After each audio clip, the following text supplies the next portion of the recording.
Oi, tudo bem? Nesse vídeo eu quero responder a pergunta: a Bíblia foi ou não adulterada ao longo dos séculos? E antes de responder essa pergunta, eu queria fazer uma reflexão para que possamos entender melhor o pensamento de pessoas que pensam dessa maneira, pessoas que têm essa dúvida, pessoas que fazem esse questionamento se a Bíblia foi ou não adulterada ao longo dos séculos. Bom, por que as pessoas pensam isso? O que leva as pessoas a pensarem isso? Por que as pessoas acham que a Bíblia foi adulterada ao longo dos séculos? É importante entender que o ser humano é falho, que o ser humano é passivo de falhas e ninguém está isento disso, certo? Pessoas de qualquer época, de qualquer nação, de qualquer credo, de qualquer religião e de qualquer posição social, todos são seres humanos e todos são passivos de falhas. Então é muito importante entendermos isso. Por quê? Porque quando olhamos para o meio cristão, né, durante a história do cristianismo até os dias de hoje, vemos pessoas que se chamam cristãs, pessoas que se dizem cristãs, cometendo atos que são atrocidades, atos que não concordamos, né, atos que vão contra aquilo que eles mesmos pregam, né, aquilo que os cristãos pregam. Então, é importante a gente entender isso, né? E quando as pessoas se deparam com pessoas cristãs que agem de maneira que vão contra a sua fé, isso acaba perturbando as pessoas que são de fora, né? As pessoas que não são cristãs começam a olhar para esses cristãos e pensar: bom, se esses cristãos estão cometendo tantas falhas, o que garante que o livro deles também não é uma falha? O que garante que o livro deles não foi manipulado, não foi adulterado para que eles possam impor suas ideias e manipular as pessoas? Porque, infelizmente, muitas coisas semelhantes a essas aconteceram, né? Cruzadas, inquisições, cismas, né? Perseguições, corrupções dentro do meio cristão, né? E, querendo ou não, isso acaba mexendo com as pessoas, certo? Mas, infelizmente, isso são fatos que aconteceram, isso são coisas que aconteceram e não podemos negar, certo? Mas é importante, como eu falei, separar a ideia das pessoas, porque as pessoas são falhas e é necessário entender e saber diferenciar entre ideias e pessoas, porque nem sempre a pessoa ela age de acordo com a ideia que ela defende, certo? Então, às vezes a pessoa ela pode defender uma ideia que é correta, mas agir de forma errada, certo? Então, o fato de existirem pessoas cristãs, pessoas que se dizem cristãs cometendo atrocidades, não significa que a doutrina cristã está errada, certo? O que mostra é que essas pessoas estão falhando ao seguir aquilo que elas mesmas defendem, tá? Então é muito importante entendermos isso, essa diferença. Então, as atitudes erradas de um cristão, por si só, não significam que a doutrina cristã está errada. Então é muito importante entender isso. E é muito importante também entender que uma coisa não tem a ver com a outra, tá? Então, vamos lá. Esse é o motivo que leva as pessoas a pensarem, né, que a Bíblia foi adulterada, por causa desse histórico, né? E, infelizmente, as pessoas acabam reparando mais quando os escândalos vêm do meio cristão, né? Como se não houvesse pessoas sem religião que cometessem atrocidades ou de outras religiões que cometessem atrocidade, né? Parece que as pessoas acabam ignorando quando pessoas de outras religiões cometem atos, cometem atrocidades, ou pessoas sem religião também cometem atrocidades. As pessoas esquecem que as tragédias, os escândalos vêm por todos os lados, mas parece que quando é do meio cristão, todos querem reparar mais e todos querem criticar mais. Mas essa é a reflexão, tá? Primeiro, para a gente poder entender esse pensamento. Agora, para responder essa pergunta: a Bíblia foi ou não adulterada ao longo dos séculos? Para derrubar de uma vez por todas essa narrativa, esse pensamento, para que você possa afirmar isso, que a Bíblia foi adulterada ao longo dos séculos, você precisa ter em suas mãos o manuscrito original escrito pelos apóstolos de Jesus Cristo. Você tem? Não, você não tem. Então você não pode dizer que a Bíblia foi adulterada porque você não tem o manuscrito original, você não tem como saber o texto original. Então você não pode dizer que foi adulterado. Você não pode dizer que a Bíblia que temos hoje é diferente da Bíblia original porque você simplesmente não tem a Bíblia original em suas mãos.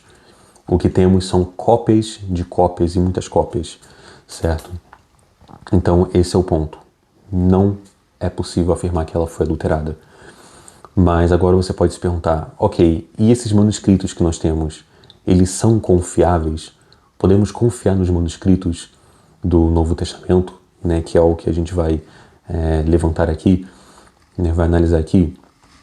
Então, para a gente poder dizer que o Novo Testamento é confiável, historicamente falando, vamos fazer aqui um exercício de comparação. Eu quero comparar com vocês os manuscritos de Platão, de Homero e do Novo Testamento. Nós vamos comparar a data em que eles foram escritos, a data do original e a data das cópias. Tá? Vamos traçar essa diferença e vamos considerar também a quantidade de manuscritos, certo? Por quê? Porque é assim que se determina a historicidade, a confiabilidade de um documento histórico. Tá? Então, quanto mais próximo da fonte original e quanto maior a quantidade de manuscritos, mais confiável é esse documento histórico, certo? Então, vamos começar por Platão. Existem 250 manuscritos de Platão, certo? E o mais antigo deles é do século II depois de Cristo. Lembrando que Platão viveu entre o século V e IV antes de Cristo. E o manuscrito mais antigo, né, o fragmento mais antigo, ele é datado do século II depois de Cristo. Agora, se formos considerar obras completas de Platão, a obra completa mais antiga, o manuscrito mais antigo de Platão, ele é do século IX, quase ali no século X depois de Cristo. Tá? Então, é o livro da República de Platão, tá? É o manuscrito da República e ele data dessa época. Tá? Então, se a gente for considerar o manuscrito completo, né, a obra completa de Platão, um manuscrito completo, sem ser um fragmento, ele data do século IX a X, né, aproximadamente ali bem no finalzinho ali do século IX depois de Cristo, certo? Então temos aí um período de 1000 anos, quase pouco mais de 1000 anos, né, desde Platão até o manuscrito completo mais antigo dele, né, 1000 anos de diferença e temos 250 manuscritos, certo? E claro, o mais antigo fragmento do século II, ainda assim, bastante tempo depois, né? Entre século V e IV a.C. para o século II depois de Cristo, é um tempo ali considerável. Tá? Então vamos analisar aqui então agora Homero e os manuscritos. Tá? Na quantidade de manuscritos, nós temos 1000 manuscritos de Homero, então já aumenta mais a quantidade. De Platão nós tínhamos 250. Agora, com Homero, nós temos 1000 manuscritos de Homero, então isso já dá um peso maior, né? E Homero viveu por volta do século VIII a.C., né? E o manuscrito mais antigo dele é datado do século X depois de Cristo. Então, apesar dele ter mais manuscritos do que Platão, o tempo do original até a cópia mais antiga ainda assim é um tempo bastante longo, né? Então, temos aí um período bem longo, né? Mais especificamente aqui eu estou analisando a obra da Ilíada, tá? De Homero. Então, vamos ver agora o Novo Testamento. Vamos comparar agora o Novo Testamento. Quantos manuscritos nós temos do Novo Testamento? Bom, do Novo Testamento nós temos mais de 5.800 manuscritos em grego, nós temos 10.000 em latim e nós temos também nós temos 9.300 manuscritos em outras línguas, certo? Totalizando mais de 25.000 manuscritos. Isso é mais do que Platão e mais do que Homero, certo? Então, em quantidade, o Novo Testamento ganha desses manuscritos. E a datação? A data dos manuscritos do Novo Testamento. Bom, o manuscrito mais antigo que nós temos no Novo Testamento é um fragmento do Evangelho de João, e ele data do século II depois de Cristo, né? Aproximadamente ali do ano 125 depois de Cristo. Então, apenas 100 anos de diferença, né? Enquanto Platão e Homero nós temos aproximadamente 1000 anos, mais de 1000 anos, né, de diferença. No Novo Testamento nós só temos 100 anos de diferença. Então isso faz com que o Novo Testamento, historicamente falando, seja mais confiável do que Platão e mais confiável do que Homero, certo? Então, se você desconfia do Novo Testamento, você precisa desconfiar muito mais de Platão e desconfiar muito mais de Homero. tá? Do que desconfiar do Novo Testamento. Agora, se você não desconfia de Platão e não desconfia de Homero, então você tem menos motivos ainda para desconfiar do Novo Testamento, certo? E o que acontece? É importante a gente lembrar que no Novo Testamento o que temos são muitos fragmentos, né, de manuscritos. Temos manuscritos completos e temos muitos fragmentos. Então, mesmo não tendo o manuscrito original do Novo Testamento, nós temos tantas cópias, tantos manuscritos, tantos fragmentos que é possível remontar o texto original. Nós conseguimos fazer isso e isso pode ser verificado por qualquer pessoa. Você pode pesquisar na internet isso, o que eu estou falando aqui, e você pode verificar por você mesmo, tá? Então é acessível isso, essa informação é acessível, você pode pesquisar isso, certo?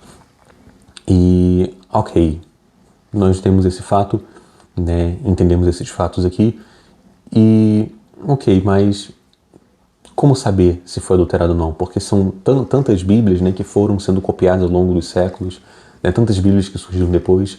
Então, como fazer para saber se foi adulterado ou não? Bom, é bem simples, na verdade. É só você pegar um manuscrito mais antigo, os manuscritos mais antigos e os mais recentes, né, e você vai ver a diferença. Então, é só você comparar a diferença entre o mais antigo e o mais recente, e você vai ver que não há diferença na mensagem. As diferenças que existem são diferenças, como eu posso dizer assim, as diferenças que existem são maneiras de escrever a mesma palavra, né? São trocas de palavras, às vezes letras, mudança de uma palavra a outra, uma letra ou outra que difere de um manuscrito para outro, e nada que altere a mensagem principal do Evangelho, certo? Nada. Nada, a mensagem é a mesma, nada que afete a doutrina, nada que afete a mensagem, o ensinamento, nada. Então, essa é a diferença que tem do Novo Testamento. E você pode conferir isso por você mesmo. Você pode acessar o Novo Testamento em grego, no idioma original, e verificar por você mesmo, né? Tem sites que fazem isso, mas agora eu não vou lembrar todos os sites. Eu recomendo vocês procurarem o site NapSearch. Vocês podem colocar no Google, ou apenas pesquisar por Bíblia original em grego, né? Bíblia original. Vocês podem fazer isso e vocês podem encontrar, vocês podem comparar ali a tradução, né? Tem um dicionário certinho. Então eu recomendo vocês pesquisarem no NapSearch para que vocês possam tirar essas dúvidas em relação à veracidade do Novo Testamento, certo? Então, o Novo Testamento não foi alterado, a Bíblia não foi adulterada ao longo dos séculos. Podemos comprovar isso, podemos ter certeza disso. Tá? Então, se você tem uma Bíblia em casa, não se preocupe, a sua Bíblia não foi adulterada, a sua Bíblia é a mesma Bíblia que os cristãos primitivos usavam, certo? E isso para mim é muito forte, isso para mim é muito importante, e isso tem um peso enorme ao lidar com esses dados históricos, porque isso mostra que a mensagem não se perdeu, a mensagem não foi adulterada, mesmo com tanta corrupção, com tantas atrocidades vindo de pessoas que se denominam cristãs, vindo de pessoas que se dizem cristãs. Apesar disso tudo, mesmo com tudo isso, o texto não se perdeu, a mensagem do Evangelho não se perdeu, né? E isso para mim é uma evidência muito clara a favor da mensagem do Evangelho, a favor da fé cristã, porque Jesus Cristo fala que passará o céu e a terra, mas a palavra dele não passará, e não existe prova maior do que isso para mim, né? A palavra dele sendo guardada e preservada, né? A mensagem de Jesus Cristo sendo guardada, preservada durante séculos. Mesmo pessoas cometendo tantos atos ruins em nome da religião, ninguém teve coragem de adulterar os escritos bíblicos. Ninguém teve coragem de mexer. Ninguém teve coragem, né? É algo sobrenatural, né? Então, por isso eu sou cristão, por isso eu sou cristão protestante. Em algum momento eu posso fazer um vídeo falando mais sobre a minha fé, mas por isso, é claro, não só por isso, mas esse é um dos fatores que me fazem permanecer na fé cristã e mais de anos sendo cristão. E isso fortalece minha fé, isso conforta minha fé, sabendo que mesmo com a falha do ser humano, mesmo com a falha das pessoas que se dizem cristãs, né, a mensagem permanece, né? Deus permanece fiel e Deus está acima da humanidade, Deus está acima e comanda a história, né? Deus é o Senhor da história. Então, isso para mim fortalece muito a minha fé, é mais uma evidência da mensagem do cristianismo. né? E eu espero que esse vídeo possa te ajudar, se você é cristão, que esse vídeo possa fortalecer a sua fé e que você possa descansar no ensinamento deixado por Jesus Cristo e que você tenha certeza de que a Bíblia que você tem hoje não foi manipulada. Essa Bíblia é real, ela contém a mensagem original e você que não é cristão, que talvez tenha uma outra religião, você que talvez considera um pouco a possibilidade do cristianismo, ou você que simplesmente não acredita, né? Que esse vídeo possa te ajudar a compreender mais por que a Bíblia tem tanto peso histórico, né? Por que a Bíblia é tão importante, certo? Então, esse era o vídeo. Muito obrigado por assistir. Até mais.